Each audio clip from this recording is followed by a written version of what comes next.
Alright guys, Typical Rap here, back again today, and I wanted to broach today a topic which I haven't really discussed much in the past, if at all, and that is the topic of Adderall, right, and the topic of unregulated, I guess, substances within the game. And there's been some talk about this over the last couple of days. It's really come to a head last night with some pros talking about it with a very popular esports journalist on the timeline, so I thought I'd discuss the topic today because it's pretty much an open secret within the community that a lot of players are abusing these substances and nothing really has been done about it in the past. Of course, for the majority of Call of Duty history, it's not been regulated pretty much at all, especially back in the day. Tournaments are very low-key things, not many people attending.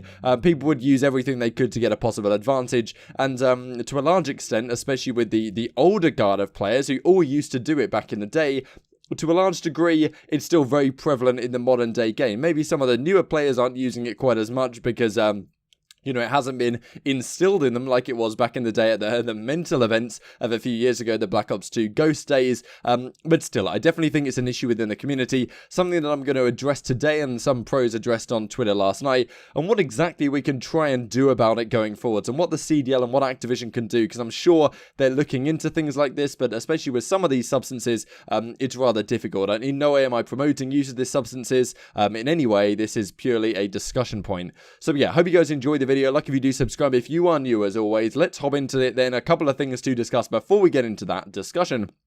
UIU, as I talked about yesterday, have confirmed this team. Infamous Kev, Dylan Rex, Tish, Zyril, and Pentagram, the team that won the 2K. These guys are looking really, really strong right now, and a great pickup, to be honest, at the current time. Arguably, these guys are a top 3, top 4 team in the game right now, at least online performance. I guess it's difficult to say with that right now, but, you know, Atlanta FaZe are very strong. Dallas Empire, Chicago Huntsmen, of course, and then you've got this team, who Dallas Empire are scrimming a lot, because this team right now puts up a better fight, and it's a stronger squad than most of the pro teams, I would say. So a good pickup early on, and I guess it's no surprise coming off that Pentagram talks about on Twitter that, you know, the game's great, it's really not that difficult, some spawns can be tweaked, quit complaining and get better. That's what he says. Definitely understandable given his position, but maybe it's beneficial not to be all on a downer about Modern Warfare all the time. But Parasite does definitely talk about some things he would like to see even after this more recent patch, where lower footstep audio, no aerial camera when dead, I think is a key one. Spawns, bomb placements, you know, domination, trophy systems, definitely some things that he would like to have been fixed, but, you know, we'll see going forwards. Still a couple of months out from when the league begins. So Dallas Empire and Hastro talks about his, effectively, the setup. He's got the headquarters for the upcoming season and what the team is going to be based in. So, you know, the team's playing pretty well now. They're going to get moved into a setup like this, and it's going to be absolutely fabulous. And let's not deny that. With, you know, Empire, Envy, the Dallas Fuel, all of this stuff. A 10-minute video. I'll leave it links down below if you guys would like to check that one out. Let's talk about Atlanta FaZe real quick then, because it's been talked about that over the coming days there are going to be some ticket sales going live for some of the different series around the world. So the Atlanta FaZe say, be the first to access pre-sale tickets. That came out yesterday. I'm pretty sure the pre-sale tickets have gone away now. But there will be tickets on sale on November the 15th. And we've seen this from Minnesota as well. London say it's coming relatively soon. Also, from what we've heard, these tickets might be really damn expensive, but hopefully not. Hopefully that's only just for the opening weekends, and things will calm down after that, and, you know, we can get some reasonable prices, but we'll have to see. Over the coming days, tickets are going to start going on sale, so you guys can start to plan your year going forwards. Also, just to mention here on this tweet, the Path to Pro Challenger Team passes will be on sale, so that's pretty much confirming that there will be amateur open bracket stuff going on at the February 22nd, 23rd. Hopefully this happens in other places as well, right? And that's definitely what we're looking for. With any luck, we can have some open bracket stuff, and it's pretty much at the organization's discretion as to how and to what degree they run that. Gentlemen's agreements, I talked about this a couple of days ago now. No suppressors, no mounting, no streaks. Pretty sure it's 3 smokes per team in search and destroy, no hardline, no equipment delay, but 2 smokes per team in respawns. They've now added the 5 milliwatt laser and the tactical laser as well, which is interesting stuff, really. I guess the thought process here is maybe it's got no downside, or however you want to describe it, but definitely an interesting decision. We'll have to see going forwards if many open bracket teams decide to actually live up to this gentleman's agreement, or whether they will just ignore it going forwards. So anyway, let's get on to this discussion of substance abuse, right? Because this has been talked about for years. A lot of the time it's been brushed under the rug. And let's just hop right into it. So Slasher, very popular esports journalist, he talks about yesterday.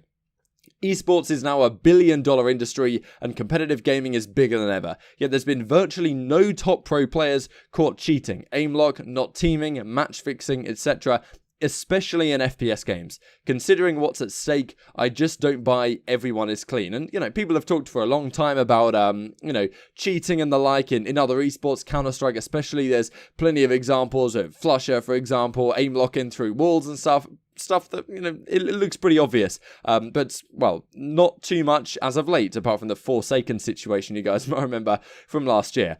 But Lionman replies, why not mention Adderall and Ritalin abuse? That seems to be the bigger issue. Slasher AL, different Slasher to the journalist here, says it's definitely a bigger issue. And, to Slasher's credit and to Silly's credit here and to the credit of Scraps and Rated especially, these guys have talked for a long time about Adderall and that they don't abuse it and that they do not condone its use, right?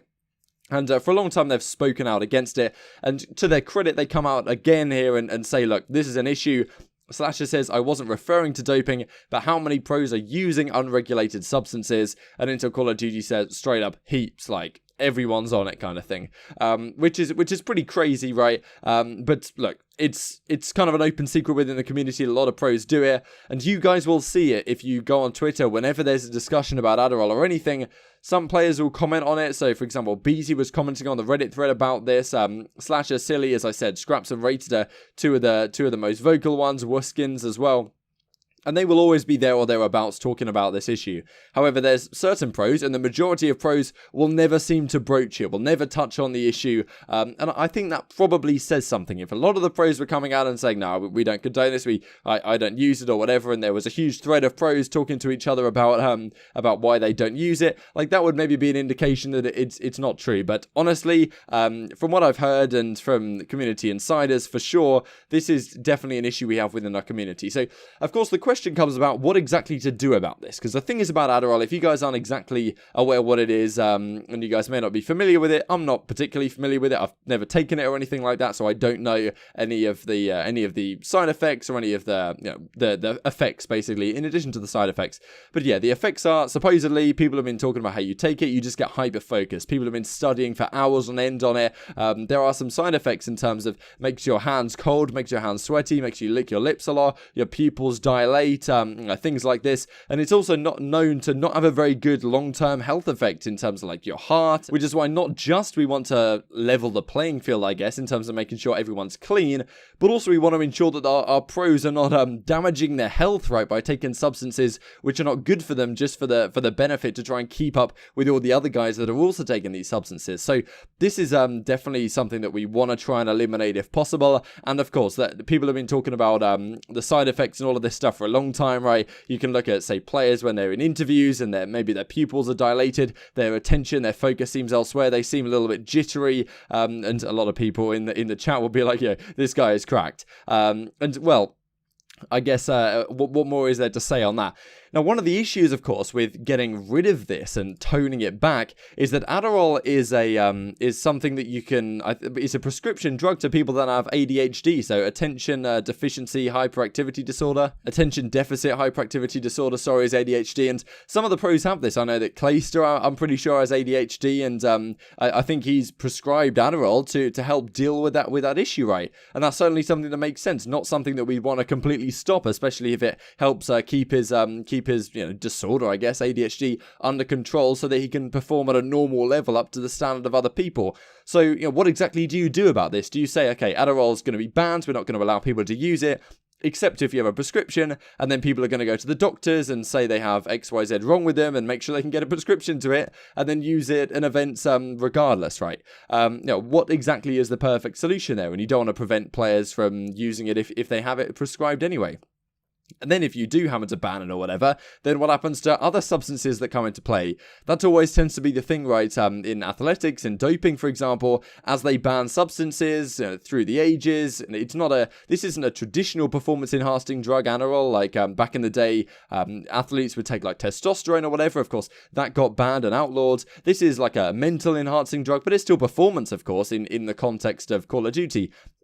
People vary in their opinions on how much difference it makes, whether it makes you like an absolute god. I'm sure it doesn't, right? But, to some degree, I'm sure it helps some people. I don't think there's a complete placebo effect here, to the point where I think that some pros taking it, they definitely feel like, well, if I don't take it, then other guys are going to be taking it, and it's going to get into the point where I'm disadvantaging myself by not taking these substances. So that's, of course, an issue that we want to stop. And as I was alluding to in normal sports, maybe testosterone's outlawed, then people start taking other substances, and then they get outlawed, people start taking other substances, they get outlawed, and people always try and stay ahead of the game. And I'm sure, of course, now we have this professional sports league, people are getting to the point where, okay, if Adderall's going to go, what else can I take? Can I keep up with some of these guys that are doing their best to abuse and use and abuse as much as possible? So, yeah, be interested to hear your thoughts down below. Exactly what direction are they going to go here? And I did want to discuss the John situation real quick, because there has been some rumors surrounding that John's issues this season are related to these substances. So let's go into it. CDL Call of Duty comes out with this yesterday. As we all know, John isn't on a starting roster. Over the past few months, I've had multiple sources come to me and tell me the reason behind John not competing is because he's been banned for an incident that happened during the Black Ops 4 season. The length of the rumoured ban, and I can corroborate this because it's what I've heard as well, I believe is only for year 1 of the CDL. Without evidence, the rumoured incident is not something I'd be comfortable with putting out there to the public. I'd also like to mention a few weeks ago I was told there was a small glimmer of hope for John, but I'm not sure if this was substitute related or not.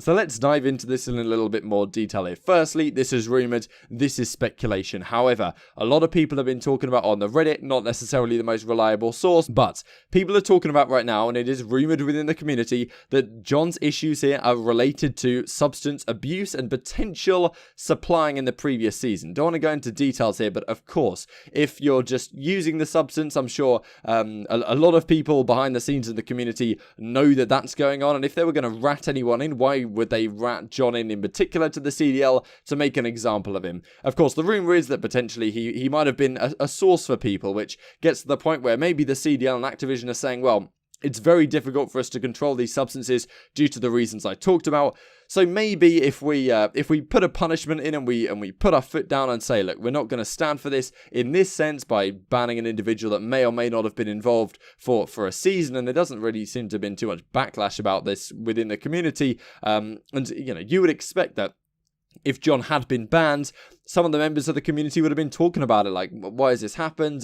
Talking, maybe to some degree. But of course, if they're all if they're all sourcing things through John, probably not the wisest thing for them to say. So yeah, that's of course speculation. Take the last 2 minutes of content with a grain of salt, of course, but something to keep in the back of your mind. Maybe that's a direction that the CDL and Activision are attempting to take here going forwards. So yeah, hope you guys enjoyed the video. Just to leave you with this clip from the study bootcamp where him and the fam get 1v5'd. Not a pretty one, but yeah, like if you enjoyed it, subscribe if you're new. As always, I'll see you next time. Bomb, oh, never mind. Wait, man, wait. Oh, what the? 3-piece. 2v1. On the boxes. God heady. Stun God heady. One shot. My. Where the fuck are you? What the fuck are you doing? He's on the boxes. I was Just sitting behind there. you, Back up. Back up to our spawn. You have 8 bullets. I do. Oh, he came back out. Crates. Okay. On to the next round. Pick it up. How we get 3-piece? Why the fuck did you just challenge that? I had him stunned and hurt. Because I was far behind you, brother. Try it. Come